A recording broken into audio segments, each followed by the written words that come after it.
you ride off into the sunset on a unicorn, but life's up and downs are just, they feel more manageable.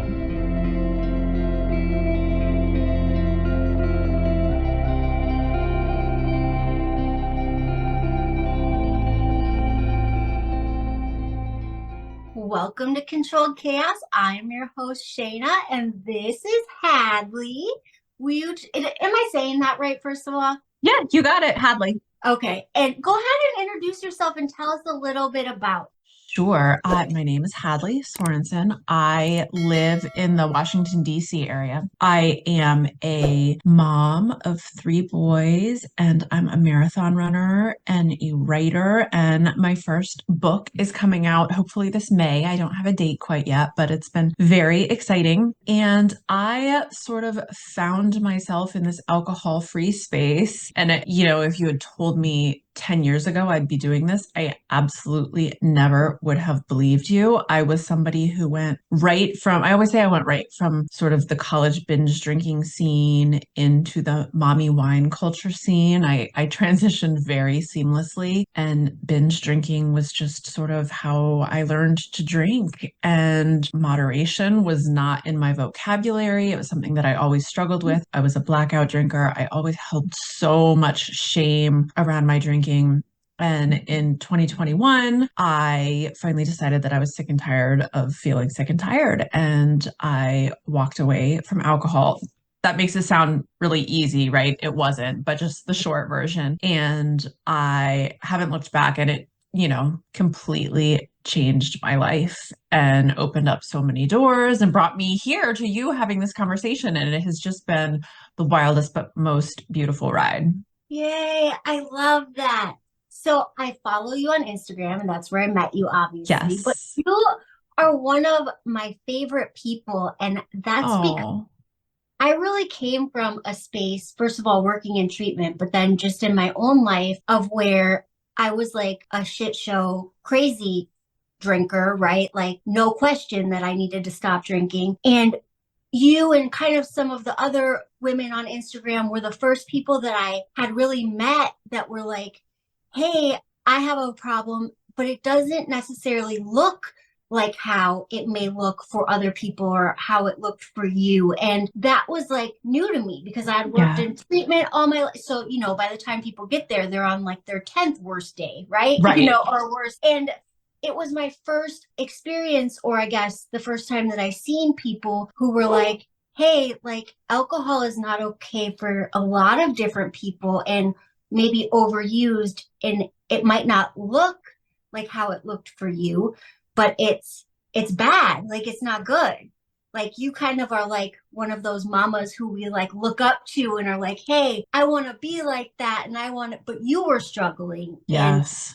sure people didn't know. So can you tell me a little bit about that? Like struggling Yeah. and not looking like you're struggling. I love that you kind of started with that. And I think it's such an important message because for a long time, alcohol use disorder is a spectrum. But when we think about it, we tend to think about like the stereotypes Mm-hmm. or the extreme. And that's so important to talk about. But there's so many women, especially, I mean, obviously that's my focus, who fall into this, what we now sort of refer to as the gray area. And that's Right. exactly where I was. And you nailed it. No one knew that I was struggling with this. My Mm-hmm. husband didn't even really understand it. I kept it hidden inside. And there's so many women that are doing what I did, drinking way too much, but it follows societal norms, right? It's social drinking. It didn't, my drinking didn't look any different than drinking of those around me, but it didn't feel right. And it wasn't good for me. And it was too much. And it was kind of chipping away at my confidence and my self esteem. And I had so many negative feelings wrapped up in it. And people who were like me think, well, I'm not that bad. I'm not experiencing any outward negative consequences. No one knows. I look like I have my act together. In fact, the working title of my book for a long time, and we're tweaking it now, was Confessions of a Picture Perfect Mom, because I was a health and fitness coach. I was out here spouting about self-love on social media. I looked like I had my act together, but I was struggling so much on the inside. And when I finally decided that I needed to quit, and it was a long time coming, lots of kind of things led up to that point. It wasn't like this boom, sudden, oh, I just walked away from alcohol, cold turkey. But when I got to that point, I realized that there were so many other women that were in that same circumstance who were afraid to talk about it because there was this stigma around it. And because we didn't feel that bad, we thought that we were supposed to be normal drinkers and we were just supposed to keep going. And we're not, right? It's okay to quit drinking at any time for any reason. You don't have to wait to hit some sort of extreme that you have, like this image that you have conjured up in your mind. And when I quit, I turned to Quit Lit, right? A lot of the books about drinking, and they were such an important part of my journey. But I had a hard time relating to them because a lot of them were kind of more extreme stories than my own. I didn't read them and say, oh my gosh, I relate. That's me. That's my story. They were really powerful, but that's what kind of prompted me to just eventually decide to tell my own story, because I knew there were so many women stuck in that space where I was. Yeah, and that's really true because I think that even me, I kind of how I got around sobriety or learned about sobriety was from my job. I worked in treatment and it was all AA and all the 12 steps. And I really tried those things forever. And although I love them and I still use parts of them, it didn't work for me to get and stay sober. I had to add more things, right? But there was kind of a little bit of this judgment like, well, you should be doing this program and just this and just, and I feel like it's sometimes that way for people like you too. It's like, if you're not this way, then you know what I mean? And I think it's good for you to be out there telling your story for people who are just like you, because there is a spectrum and there is, different places in that huge spectrum, right? Right. And Right. there And are I just, also, go ahead. oh, no, I was just going to say, right. Like exactly like you said, I think it's important to tell all of those stories. Like I think like the treatment programs, 12-step programs, AA, all of that is so, so important, but it's not going to be right for everyone. Or there's also this category of people where I sort of fell who were like afraid of, obviously there's a stigma. That's what we're out here trying to fight. Yeah. And people are afraid of that. So they think, well, I don't want to speak up and say that I need help because that doesn't feel, I just want to make it clear that there's no right way to do this. And we all have to find what works for us because our issues are all different. And so that's why I love this space, because I feel like a variety of stories are being told and making people realize like, hey, it doesn't matter if my problem looks like her problem. If it doesn't feel right to me, I can still quit. And Yeah, that's powerful. very powerful. So, when you decided that you had kind of had enough drinking and that you wanted to change things, was it something that took you some attempts? Was it something that kind of came for you quickly? How did it look? So I always knew that my relationship with alcohol was toxic. I swear I knew it from the first time I drank. And I was, like I mentioned, I was a blackout drinker, and I always felt so much shame after those episodes. And I probably did, the 100 times saying, oh, I'm never going to drink again after a drinking episode. And then, of course, I ended right back at the same spot. But in 2019, I think it was the first real wake up call that kind of started me down this path where I ended up after a surprise party for my husband with the worst hangover I've ever had. In fact, I feel like I probably should have gone to the hospital. And it was kind of one of those wake up calls. And I stopped drinking for a while, and then COVID hit in 2020, and we had a really kind of crazy year in my family.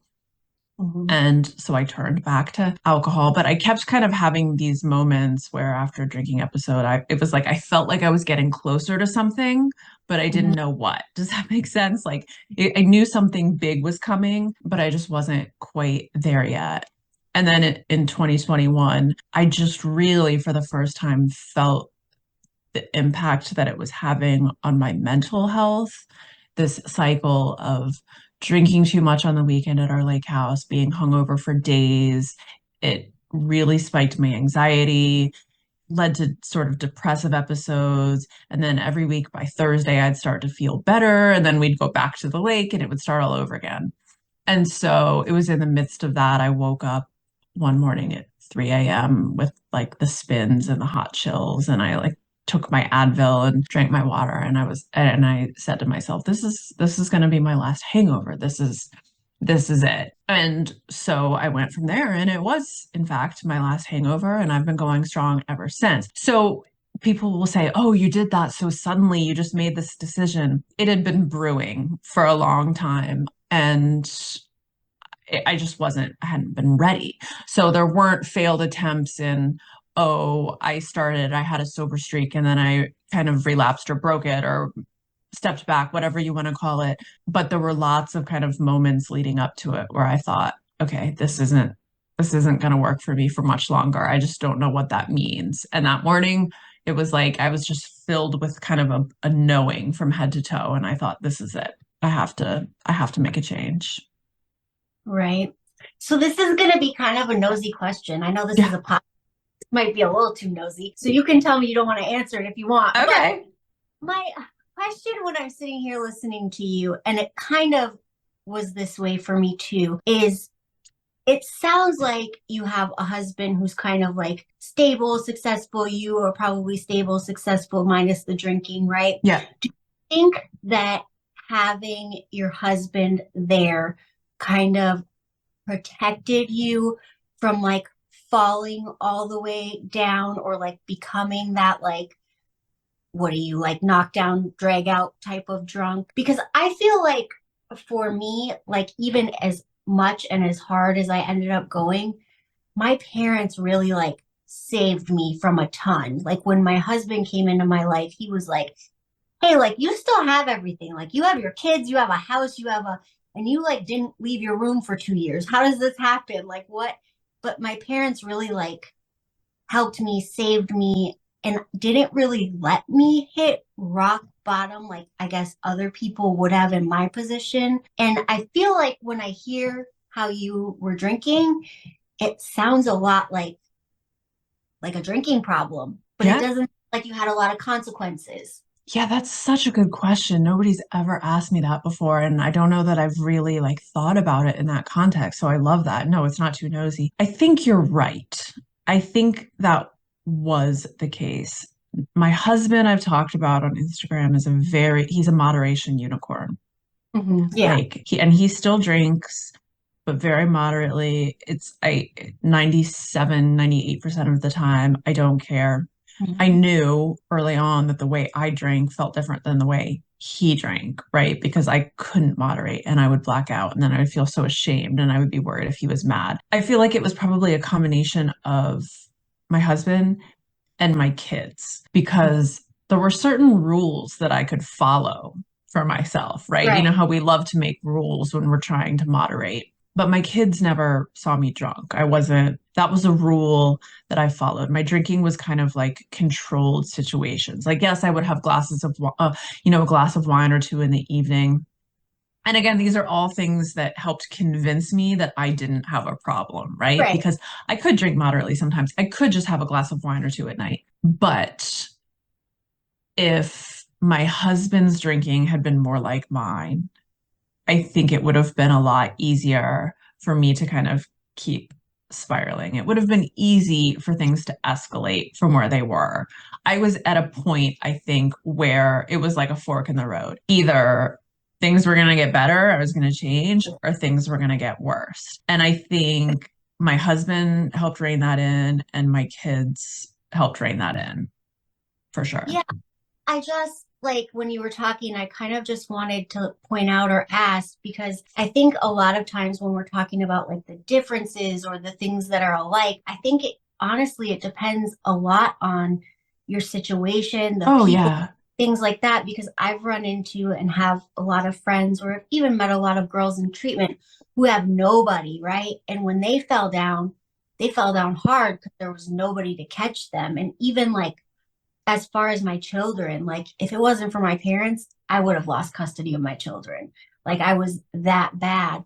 But it kind of always came to a point where they would see me not okay and they would be like, hey, the girls are going to come spend the night over here. And you know what I mean? They really did. And they would be mad at me and throw fits and whatever. It's not like they really tried not to enable me, right? But they also tried to like protect my children. So Yeah. there were a lot of ways that like I wasn't ever, homeless or my bills were always paid. And even though I ended up spiraling really bad and going really far, I really think my parents had a lot to do with me not like spiraling to the fact or to the point where I couldn't come back. So I think it does depend on who's around you. Can you get out? That type of thing.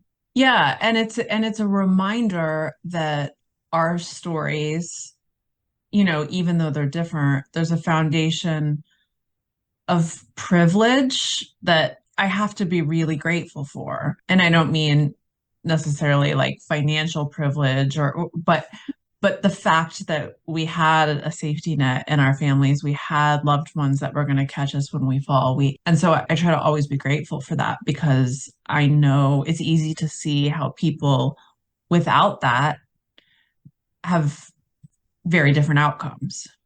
Yeah, and it's funny because this is something that I've never really talked about or it's never come up on the podcast, but it is a huge contributor, right? To whether you think you can do it or not, whether you continue to do it or not. Like, no matter how many times that I did relapse or fail or whatever it was, right? It was like I had parents that expected me to like get it together and wanted me to get it together and loved me. And, they were never perfect, right? And I was obviously not perfect, but Right. a lot of people don't have that support, so they keep going further down the rabbit hole. And the further you go, the harder it is to get back, right? Yes. Yes, Yeah. 100%. Yeah. So you talk about your kids. What do they think about your life now? It's been so interesting, especially as I've kind of landed in this sober Instagram space and really started sharing my story pretty vulnerably and openly. I was worried about what they would think about all of this. First of all, they've been so supportive of my choice not to drink. And it's amazing because it prompts lots of really important conversations with them. And I love that I am setting a very different example than the one that they're seeing all around them in the world, right?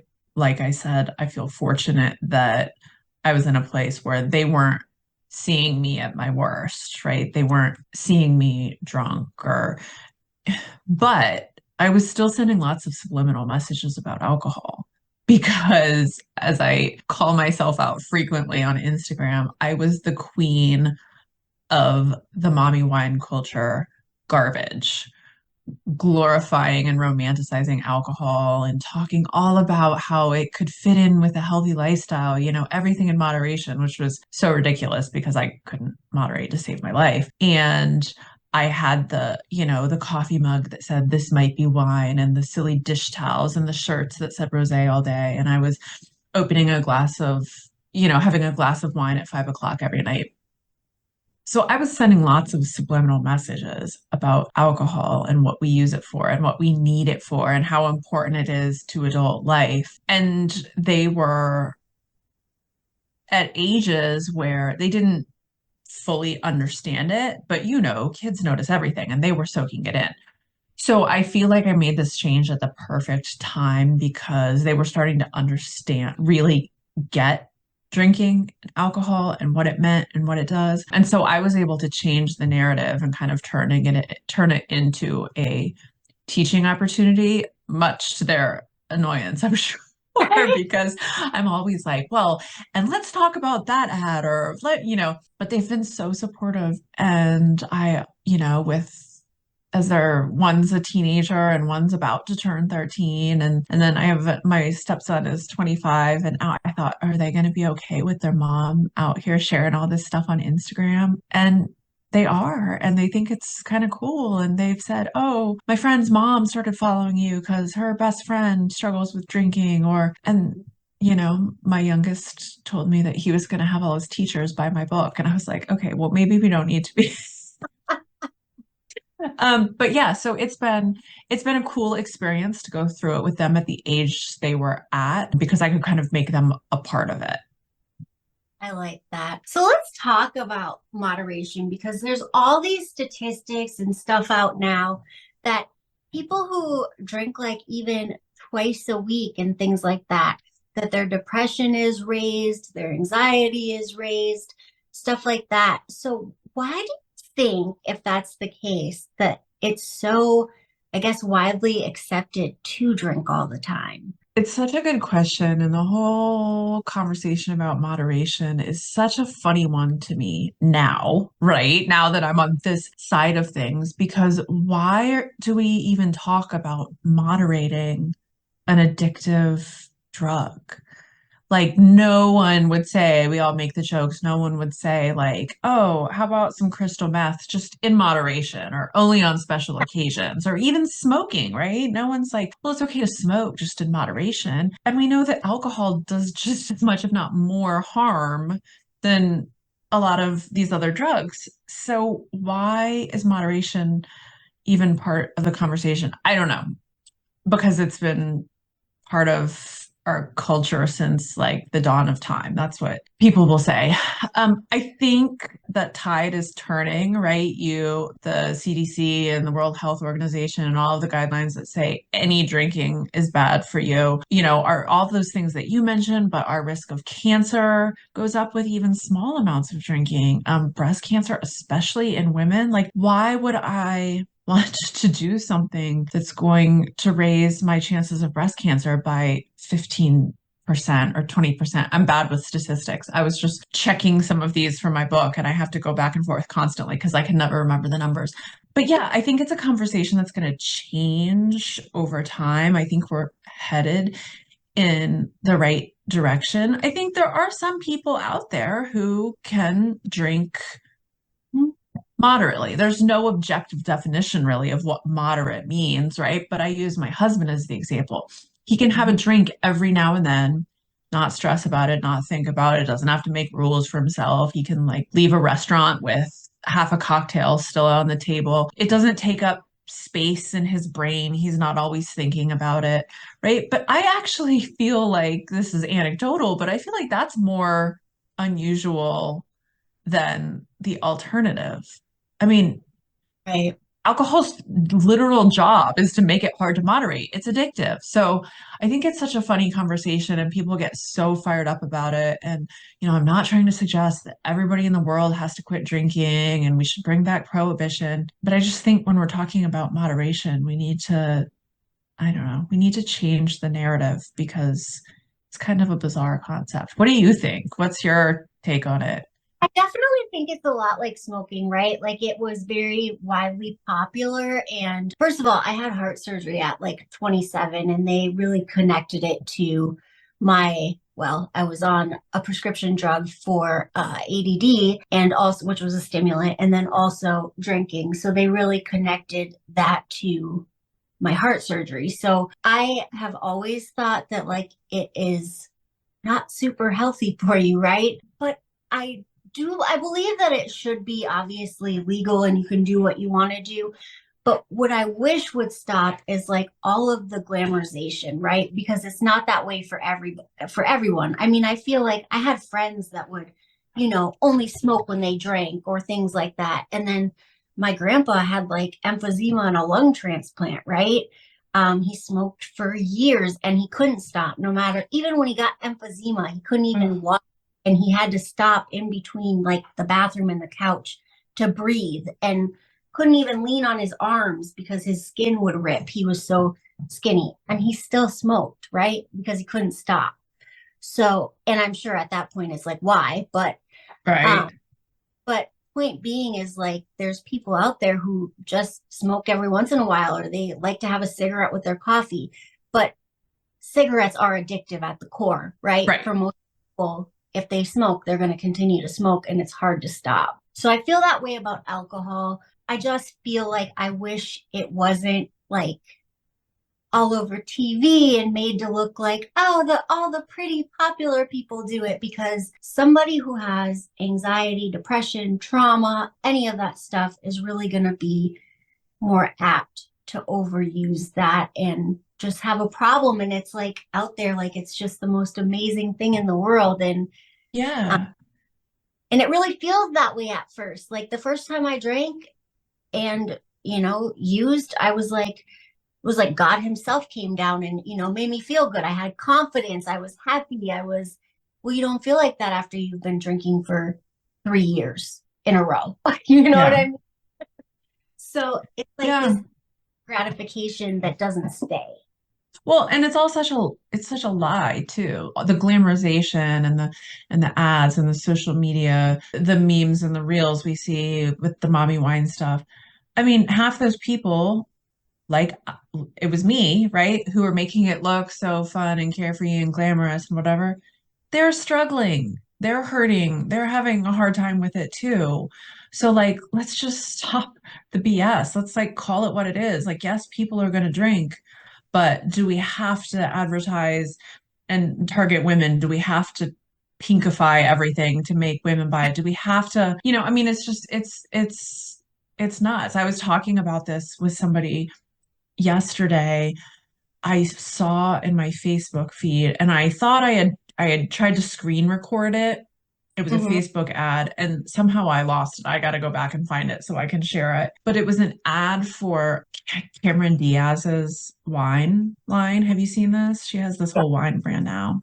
It's called Aveline or something. And the ad was this woman and I was like, wow, they're good. This is like masterful.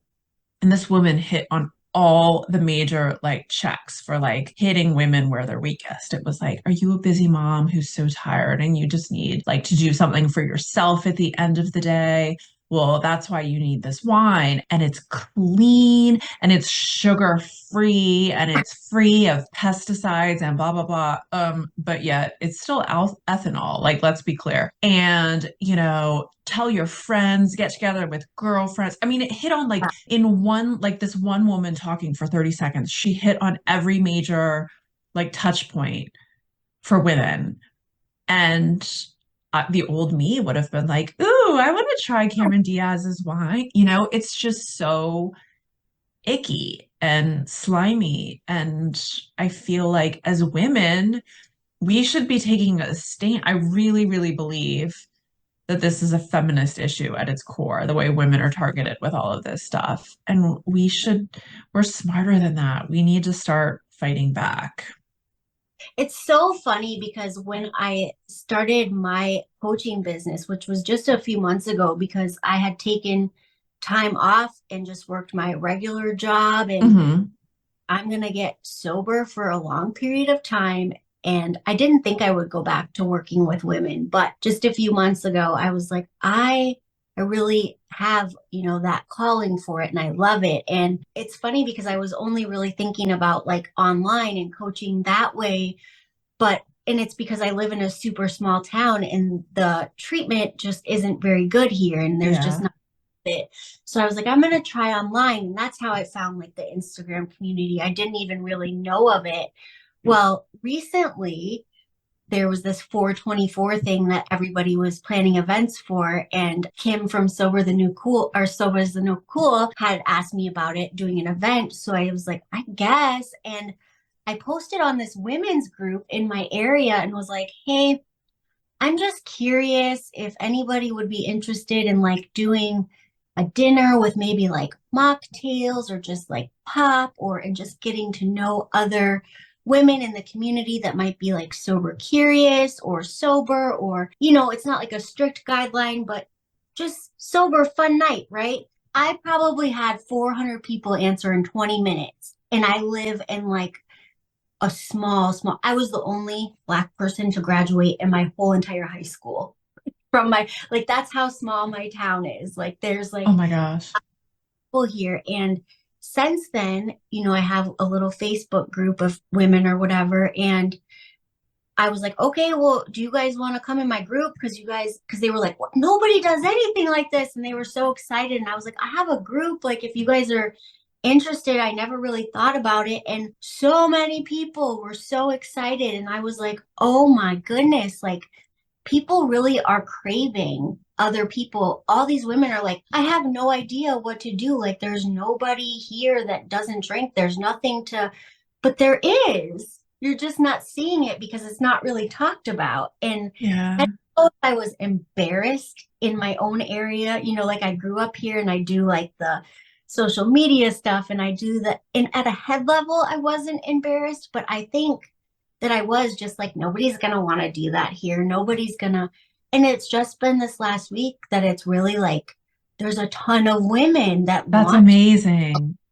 and want to connect with sober people. And that was the coolest thing ever. So I think you're right about this whole like women movement thing. Like, we're like craving people who are healthy and can help us get healthy and have fun in a healthy way.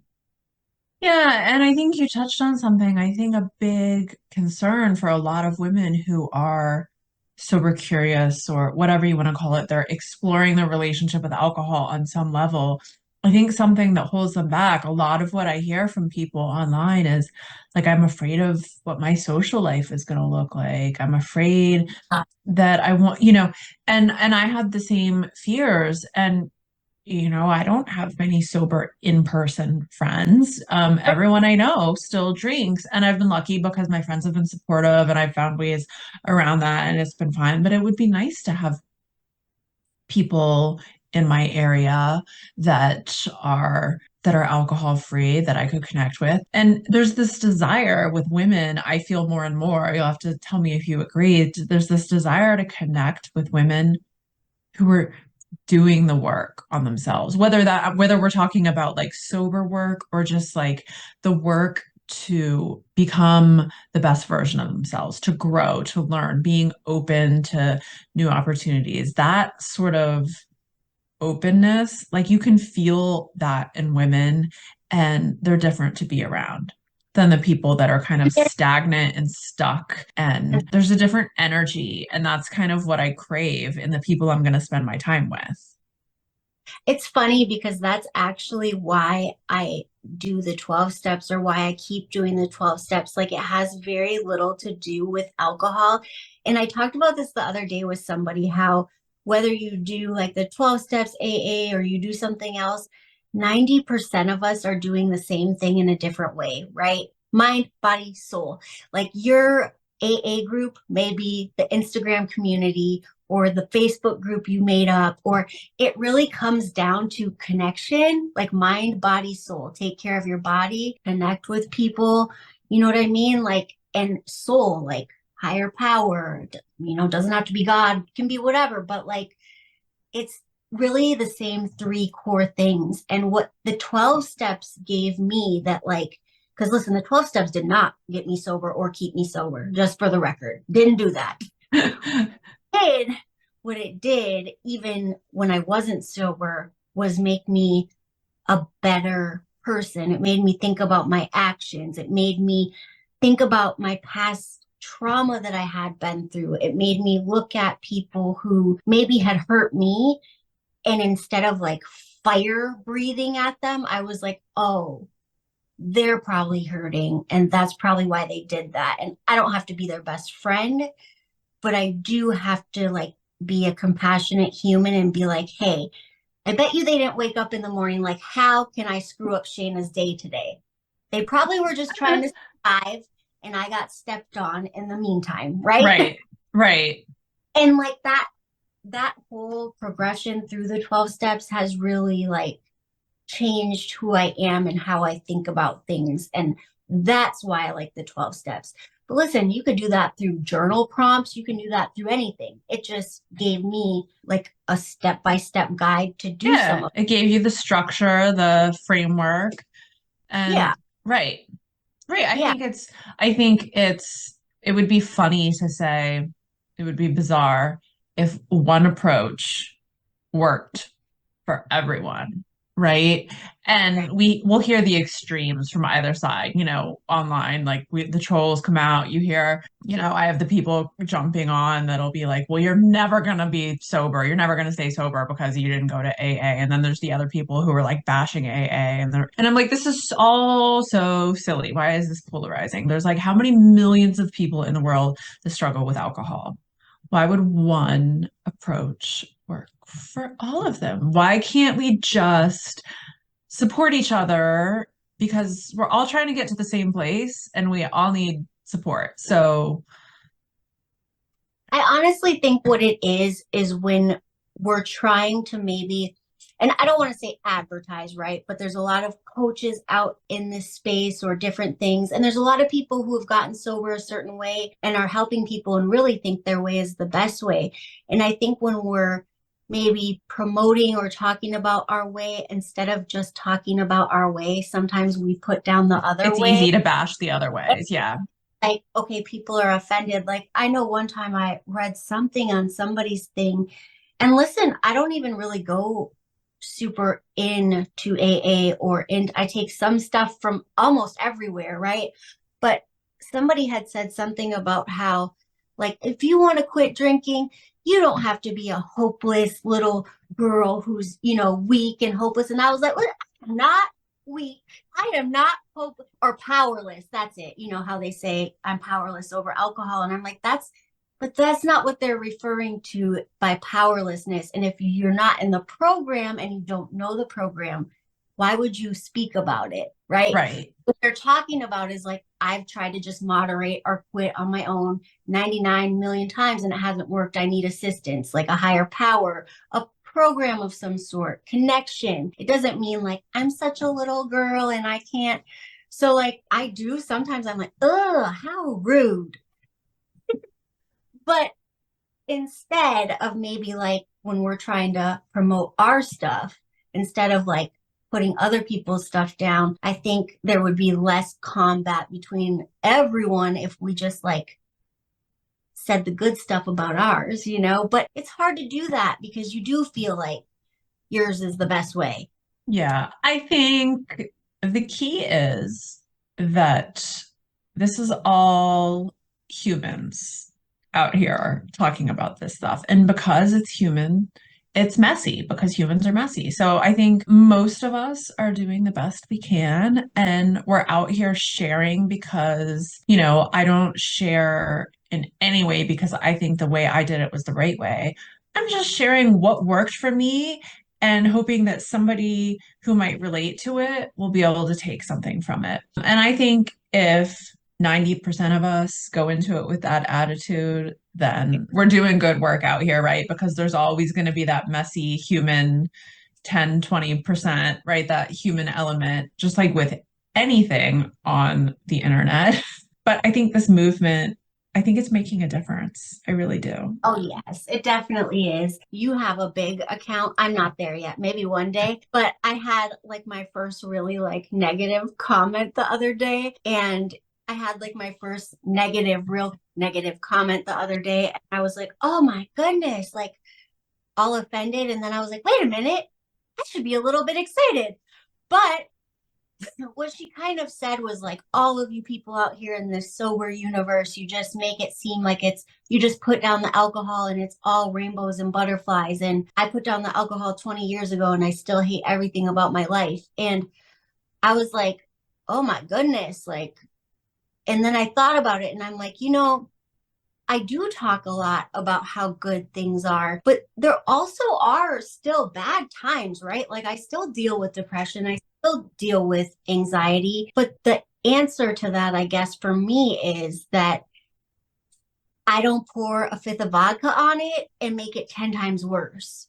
So, Yeah. like, taking the alcohol away didn't make all of my problems disappear, but it definitely stopped making them worse. How do you feel about that? I totally agree with what you say. And I try to share the good, the bad, and the ugly, right? To show that it's not all rainbows and unicorns. But sometimes I'm not very good at that because it's easier to just share the good stuff. But it's not all easy. And it would be so much worse if I was drinking.